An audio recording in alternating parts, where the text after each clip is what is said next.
Bem-vindos ao nosso canal Português em Foco com a professora Andréia. Eu sou a professora Andréia e vamos à aula de hoje. Nope. Yep. Nope. Yep. Nope. Yep. Nope. Yep. Nope. Yep. Nope. Yep. Bem, gente, essa é a primeira de uma série de aulas que a gente vai trabalhar alguns aspectos da nossa ortografia e do emprego de algumas expressões.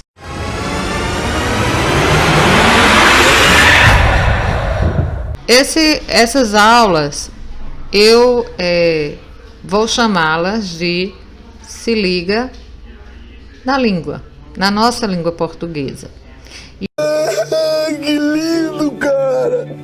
E hoje a gente começou, vocês viram, com a participação de Bruninha. Nope. Yep. Ela me ajudou aqui no início do vídeo para mostrar algumas expressões que normalmente nós utilizamos de forma inadequada. Porque o bacana da nossa língua é isso, é você entender o uso das expressões, seguir empregá-las dentro de diversos contextos da forma mais adequada. A primeira expressão do nosso vídeo inicial foi Ano Novo com hífen ou Ano Novo sem hífen. Fala, não me diga! A palavra Ano Novo com hífen e minúscula indica o ano que começa, bem como o primeiro dia do ano.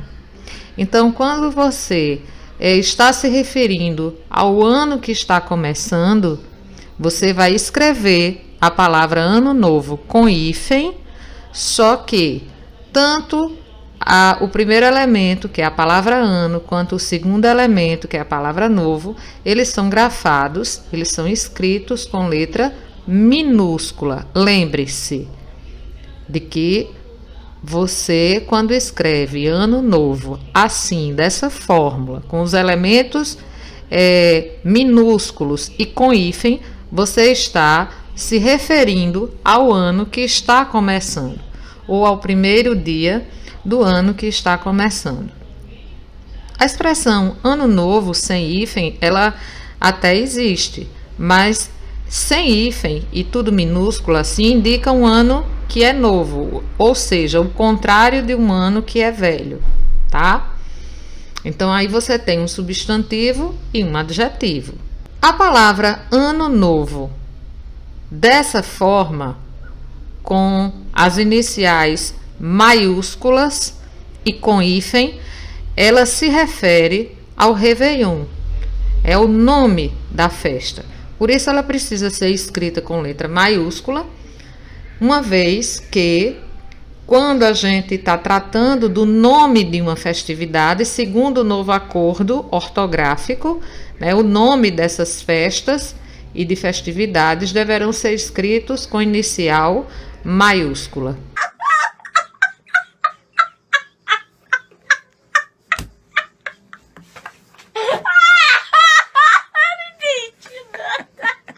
Então vamos nos lembrar. Se eu escrevo Ano Novo com hífen, mas tudo minúsculo, eu estou me referindo ao ano que começa.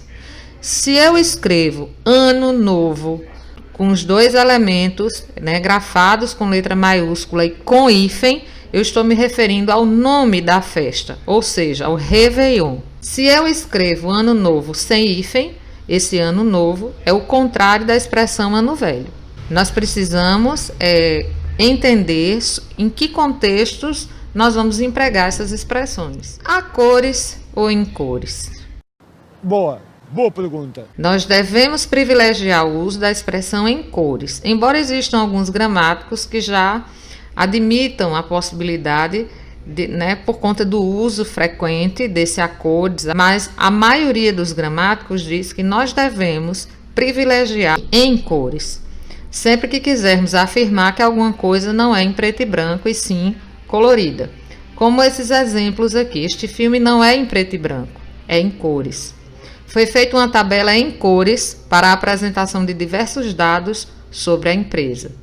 Ainda me lembro de quando era raro encontrar uma televisão em cores. A terceira expressão lá do nosso vídeo, a terceira dúvida era sobre assistir o filme ou assistir ao filme. Legal! Bem louco! Empolgante! O que é correto dizer? Assistir ao filme é o correto segundo as regras gramaticais do português. Assistir o filme é a forma mais utilizada pelos falantes. Então, quando você está numa conversa informal, você até pode falar dessa forma: nós vamos assistir o filme, né? E normalmente as pessoas falam assim.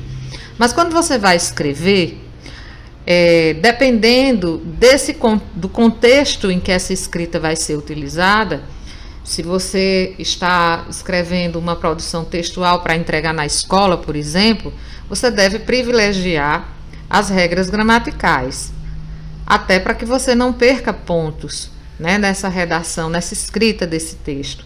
Então, você deve dar preferência ao correto. E o correto, de acordo com a gramática, é assistir ao filme e não o filme. Agora, por quê? Porque a gente precisa entender.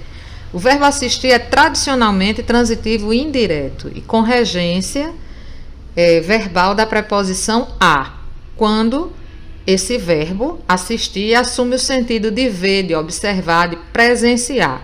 Eu não entendi o que ele falou. Então, quando esse assistir não é da assistência, esse assistir significa ver, observar, presenciar. Então, ele é tradicionalmente transitivo indireto e quem vai reger esse verbo é a preposição a.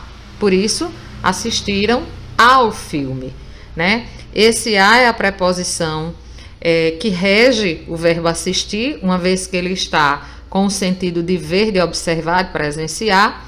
E o o é o artigo que se refere ao substantivo filme. Por isso que a gente usou essa combinação ao. Audiovisual com hífen ou sem hífen? Só audiovisual sem hífen é que é correto. Essa expressão aqui, audiovisual com hífen, está errada. Você entendeu, velho? O correto é você usar tudo junto, né? Veja que aqui em áudio nós não temos o acento e não foi necessário o uso do hífen. Escreve-se sem hífen porque, segundo a reforma ortográfica, o primeiro elemento, quando ele é proveniente do grego ou do latim e é terminado em o, né, e se combina com um ou mais elementos, substantivos ou adjetivos, ele não precisa do hífen.